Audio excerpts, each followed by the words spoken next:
শুরু করছি অর্ধপরিবাহী ও electronics part 2। আজকে ছোট্ট আলোচনা হোল বা গর্ত। হোল বলতে কি বোঝো, কীভাবে উৎপত্তি হয়, হোলের গতিমুখ কোন দিকে, এই বিষয় নিয়ে ছোট্ট একটা ভিডিও। এখানে দুটো সমযোজী বন্ড রয়েছে। তো ইলেকট্রন যে বন্ধনের মাধ্যমে আবদ্ধ থাকে, 1 নম্বর এবং 2 নম্বর দুটো বন্ধন বা বন্ড। প্রথম বন্ধনে দুটো ইলেকট্রন আছে, লাল রঙের ইলেকট্রন আর এটা হচ্ছে কালো রঙের ইলেকট্রন। লাল রঙের ইলেকট্রনটাকে আমি ডিস্টার্ব করব না। আচ্ছা, প্রথমে মনে করি এটা হচ্ছে এ পজিশনের ইলেকট্রন আর এইটা হলো বি পজিশনের ইলেকট্রন। 1 নম্বর বন্ধনের এ পজিশনে ইলেকট্রন হলো এইটা, 2 নম্বর বন্ধনে বি পজিশনে ইলেকট্রন হলো এইটা। এখন মনে করো বাইরে থেকে শক্তি প্রদান করার পর এই ইলেকট্রনটি অতিরিক্ত শক্তি পেয়ে গতিশক্তি লাভ করে আর এই সমযোজী বন্ধনকে ছিন্ন করে বেরিয়ে আসে। তাহলে এটা বেরিয়ে এসে বন্ধনের বাইরে চলে যাবে।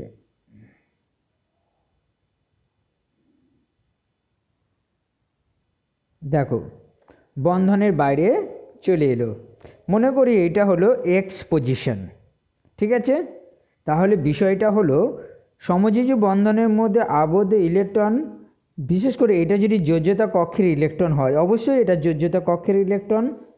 এই যোজ্যতা কক্ষের ইলেকট্রন বাহ্যিক বাইরে থেকে অতিরিক্ত শক্তি পাওয়ার পর বন্ধন ছিন্ন করে বাইরে বেরিয়ে আসে।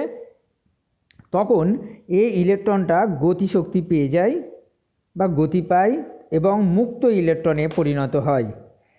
এই ইলেকট্রনটা তখন পরিবহন ইলেকট্রনে পরিণত হয়। এটা পরিণত ইলেকট্রনে পরিণত হলো, ঠিক আছে? সেই সঙ্গে একটা জিনিস খেয়াল করো, এখানে একটা শূন্য স্থানের সৃষ্টি হলো, ভ্যাকান্সি তৈরি হয়েছে। কারণ এখানে যে ইলেকট্রনটা ছিল সেটা বেরিয়ে গেছে, ফলে শূন্য অবস্থান হলো। কিন্তু এই জায়গাটা শূন্যস্থান থাকবে না। তাহলে কি করতে হবে না, এখানে এই যে ইলেকট্রনটা আছে, এই ইলেকট্রনটা তখন এসে এই জায়গাটা দখল করবে।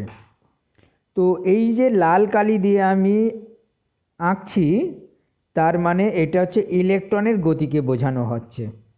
এখান থেকে লাল কালিতে যে অ্যারো চিহ্ন এঁকেছি, সমযোজী বন্ধন ছিন্ন করে মুক্ত ইলেকট্রনে পরিণত হলো তথা পরিবহন ইলেকট্রনে পরিণত হলো।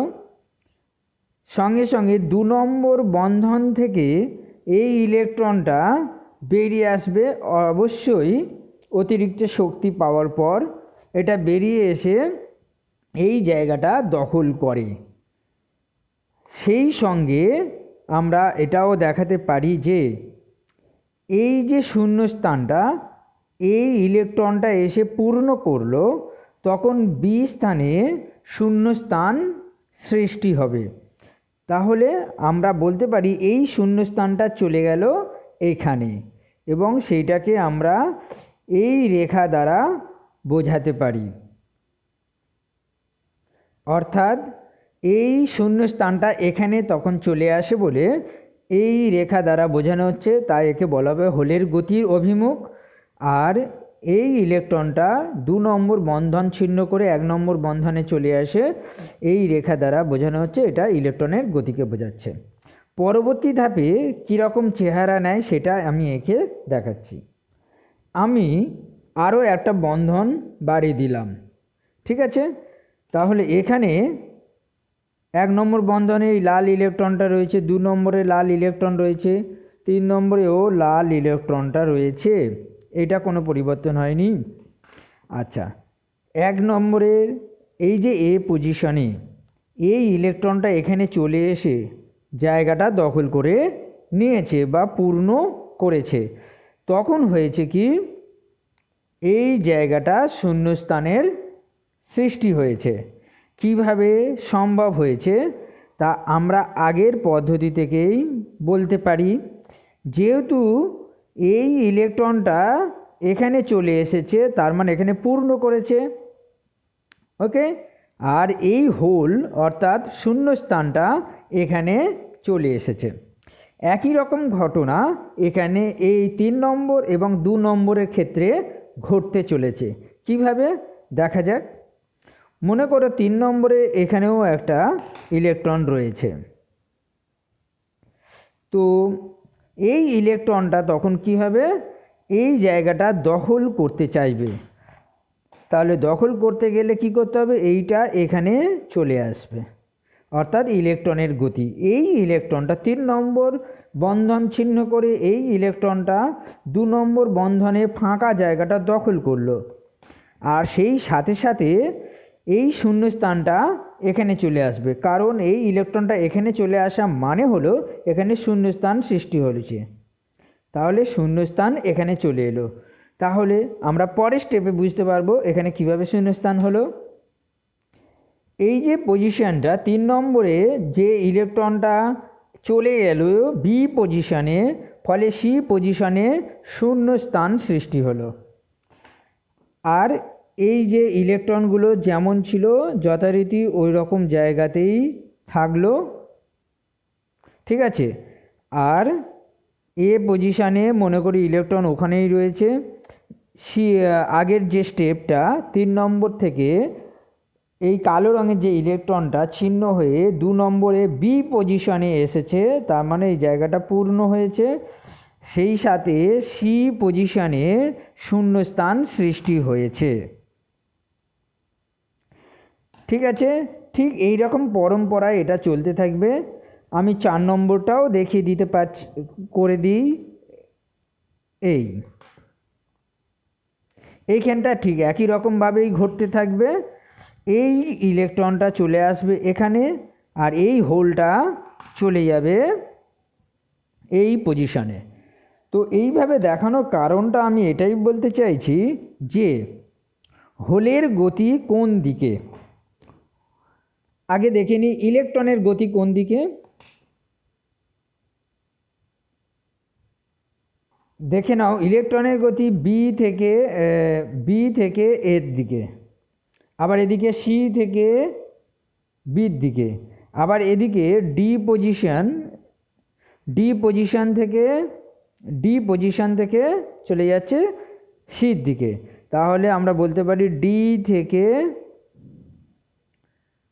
সি, সি থেকে বি, বি থেকে এ, তাই না কি? দেখো কালো রঙে ইলেকট্রন ডি থেকে এলো সিতে, আগের ছবিতে চলে যাও। সি থেকে এলো বিতে, আগের ছবিতে চলে যাও। বি থেকে এলো এ পজিশনে। এটা লাল কালি যে অ্যারো চিহ্ন, এটা হচ্ছে ইলেকট্রনের গতিকে বোঝাচ্ছে। আর শূন্যস্থান বা হোলের গতি কোন দিকে বোঝাচ্ছে, এ থেকে বির দিকে, বি থেকে সির দিকে, সি থেকে ডির দিকে। তাহলে আমরা ওইভাবে লিখতে পারি এ থেকে বির দিকে, বি থেকে সির দিকে, সি থেকে ডির দিকে। অর্থাৎ ইলেকট্রনের অভিমুখ যেদিকে, হোলের অভিমুখ ঠিক উল্টো দিকে। তাহলে হোলের গতি সম্বন্ধে আমরা কিছুটা আইডিয়া পেলাম যে ইলেকট্রন প্রবাহের বিপরীত দিকেই হচ্ছে হোলের গতি। তাহলে আমরা 3 নম্বর প্রশ্নের উত্তরটা মোটামুটি পেলাম। এখানে একটা গুরুত্বপূর্ণ কথা বলে রাখি, হোল কিন্তু কোনো বাস্তব কণা নয়। হোল হলো ইলেকট্রনের অভাব। ইলেকট্রনের অভাবকে বোঝানোর জন্য হোল বা গর্ত শব্দটা আনা হয়েছে। বাস্তবে এর কোনো অস্তিত্ব নেই। আমরা কল্পনা করে নিতে পারি এইভাবে, ইলেকট্রন যেহেতু নেগেটিভ তাই হোল হবে পজিটিভ, ঠিক আছে। আর আমরা জানি কোনো পরিবাহীর তারের মধ্যে দিয়ে ইলেকট্রন যে অভিমুখে প্রবাহিত হয় তড়িৎ প্রবাহ তার উল্টো অভিমুখে হয়। তাহলে ইলেকট্রনের প্রবাহ যেদিকে হয় হোলের প্রবাহ উল্টো দিকে হয়।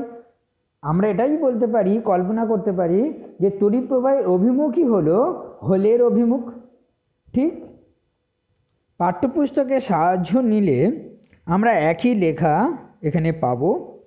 মনে করা যাক একটি বিশুদ্ধ সিলিকন ক্লাসে 1 নম্বর বন্ধনে এ অবস্থানে ইলেকট্রনটি সমযোজী বন্ধন ছিন্ন করে এক্স অবস্থানে গেল। অর্থাৎ একটি যোজ্যতা ইলেকট্রন একটি পরিবহন ইলেকট্রনে পরিণত হলো, এই কথা আমি বলেছি। সঙ্গে সঙ্গে এ অবস্থানে এটি ইলেকট্রনের ঘাটতি হলো, অর্থাৎ ওই অবস্থানে ইলেকট্রনের আর কোনো অস্তিত্ব রইল না, অর্থাৎ শূন্যস্থানের সৃষ্টি হয়েছে। সুতরাং আশেপাশে ইলেকট্রন সমাবেশের সাপেক্ষে এ অবস্থানে একটা কার্যকর ধনাত্মক আধানের উৎপত্তি হলো, অর্থাৎ হোল তৈরি হওয়া মানে একটা ধনাত্মক আধানের উৎপত্তি হওয়ার সামিল। বন্ধনের মধ্যে ইলেকট্রনের এই ঘাটতিকেই হোল বা গর্ত নামে পরিচিত, আমরা বলে থাকি এইভাবে। ইলেকট্রনের আধান -e হলে হোলের কার্যকর আধান হবে +e, স্বাভাবিক বিপরীত। লক্ষণীয় যে বিশুদ্ধ অর্ধপরিবাহীতে ঠিক যে কটি ইলেকট্রন মুক্ত হয় ঠিক ততগুলি হোল উৎপন্ন হয়, অর্থাৎ হোল এবং ইলেকট্রনের সংখ্যা সমান সমান। n = p, যেখানে n কে বলা হবে ইলেকট্রনের সংখ্যা ঘনত্ব আর p কে বলা হবে হোলের সংখ্যা ঘনত্ব।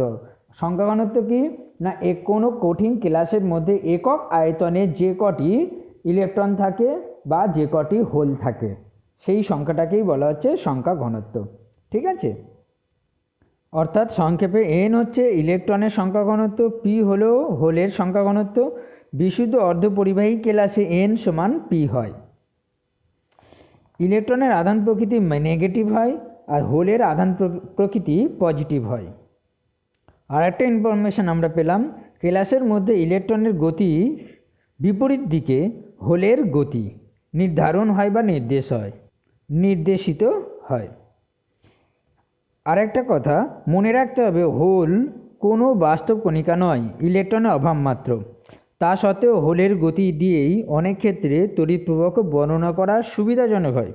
এই জন্যই সিলিকন বা জার্মেনিয়াম ক্লাসে ইলেকট্রনগুলি যেমন ঋণাত্মক আধান বাহক তেমনি হোলগুলিকে ধনাত্মক আধান বাহক হিসাবে ধরে নেওয়া হয়। তার মানে হোলের বাস্তব অস্তিত্ব নেই, অথচ হোলের কত ইম্পর্টেন্স বা গুরুত্বপূর্ণ ভূমিকা পালন করছে বুঝতেই পারছো।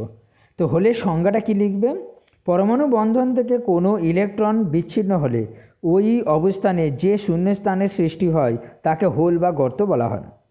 এর কার্যকর আধান +e, যদিও এটি কোনো বাস্তব কণিকা নয়। এই কথাটা লিখতে পারলে ভালো। ঠিক আছে, তাহলে হোল সম্পর্কে আমরা জানলাম। হোলের উৎপত্তি মানে হোল বলতে কী বোঝো, প্রথম প্রশ্নের উত্তর। 2 নম্বর প্রশ্ন ছিল কিভাবে হোল উৎপত্তি হয়, সেটা তোমরা এখান থেকেই গুছিয়ে এটা নিজের মতো করে লিখতে হবে। ব্যাপারটা ইকোনমিজমটা কীভাবে হচ্ছে, ইভেন্টটা কীভাবে ঘটছে সেটা যদি একটু ঠিক করে লিখতে পারো অল্প ভাষায় তাতেও চলবে। এই ডায়াগ্রামটা আঁকলেই হবে, আমার মতন এত বড় ডায়াগ্রাম আঁকার দরকার নেই। এই যে আমি ডিটেলসে বলেছি, এত ডিটেলস বলার দরকার নেই। বইতে যে এইটুকু আছে এইটুকুই ভালো করে লিখে দিতে পারলেই চলবে। আর হোলের গতির অভিমুখ কোন দিকে হবে না, ইলেকট্রনের গতির অভিমুখের বিপরীত দিকে হবে। ঠিক আছে, আর দুটো পয়েন্ট, হোল কোনো বাস্তব কণা নয়, ইলেকট্রনের অভাব্য যাতে এটিকে কল্পনা করা হয়েছে। আর শেষ পয়েন্ট, তড়িৎ প্রবাহের গতির অভিমুখে হোলের গতির অভিমুখ, অর্থাৎ হোলের গতির অভিমুখ কোন দিকে এটাও লিখতে পারো অথবা এটাও লিখতে পারো বা দুটোই পাঞ্চ করে দিতে পারো। ওকে, ধন্যবাদ।